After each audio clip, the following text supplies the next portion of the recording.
एक बच्चे को आम का पेड़ बहुत पसंद था।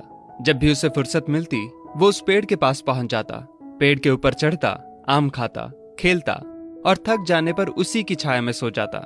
बच्चे और आम के पेड़ के बीच एक अनोखा रिश्ता बन गया। बच्चा जैसे जैसे बड़ा होता गया वैसे वैसे उसने पेड़ के पास आना कम कर दिया। कुछ समय बाद तो आना बिल्कुल ही बंद हो गया। आम का पेड़ उस बालक को याद करके अकेला रोता। एक दिन अचानक पेड़ ने उस बच्चे को अपनी तरफ आते देखा और पास आने पर कहा, तू कहाँ चला गया था? मैं रोज तुम्हें याद किया करता था। चलो आज फिर से दोनों खेलते हैं। बच्चे ने आम के पेड़ से कहा, अब मेरी खेलने की उम्र नहीं है, मुझे पढ़ना है, लेकिन मेरे पास फीस भरने के पैसे नहीं हैं। पेड़ ने कहा, तू मेरे आम लेकर बाजार में बेच दे, इससे जो पैसे मिलेंगे उससे अपनी फीस भर देना। बच्चे ने आम के पेड़ से सारे आम तोड़ लिए और उन सब आमों को लेकर वहां से चला गया। उसके बाद वो फिर कभी दिखाई नहीं दिया। आम का पेड़ हर पल उसकी राह देखता रहता। एक दिन वो फिर आया और कहने लगा, अब मुझे नौकरी मिल गई है, मेरी शादी हो चुकी है, मुझे मेरा अपना घर बनाना है, लेकिन इसके लिए मेरे पास अब पैसे नहीं हैं। आम के पेड़ ने कहा, तू मेरी सभी डालियों को काट कर ले जा, उससे अपना घर बना ले। उस जवान लड़के ने पेड़ की सभी डालियां काट ली और लेकर चला गया। आम के पेड़ के पास अब कुछ नहीं था, वो बिल्कुल बंजर हो गया था, कोई उसे देखता भी नहीं था।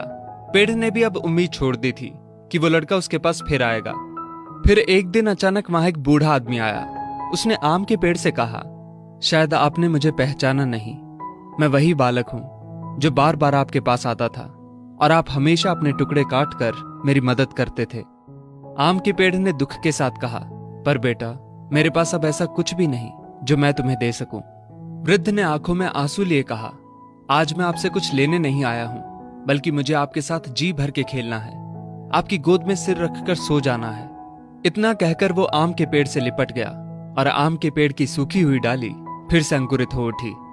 दोस्तों, वो आम का पेड़ और कोई नहीं बल्कि हमारे माता पिता हैं। हम जब छोटे थे तो हमें उनके साथ खेलना अच्छा लगता था, लेकिन जैसे जैसे हम बड़े होते चले गए उनसे दूर होते गए। पास भी तब आए जब कोई जरूरत पड़ी या कोई समस्या आन खड़ी हुई। आज कई माँ बाप उस बंजर पेड़ की तरह अपने बच्चों की राह देख रहे हैं, जाकर उनसे लिपटें, उनके गले लग जाएं। फिर देखना वृद्ध अवस्था में उनका जीवन फिर से अंकुरित हो उठेगा। किसी कवि ने क्या खूब कहा है, बड़े बुजुर्गों की उंगलियों में कोई ताकत तो ना थी, मगर जब मेरा सिर झुका तो सिर पर रखे कांपते हाथों ने जमाने भर की दौलत दे दी।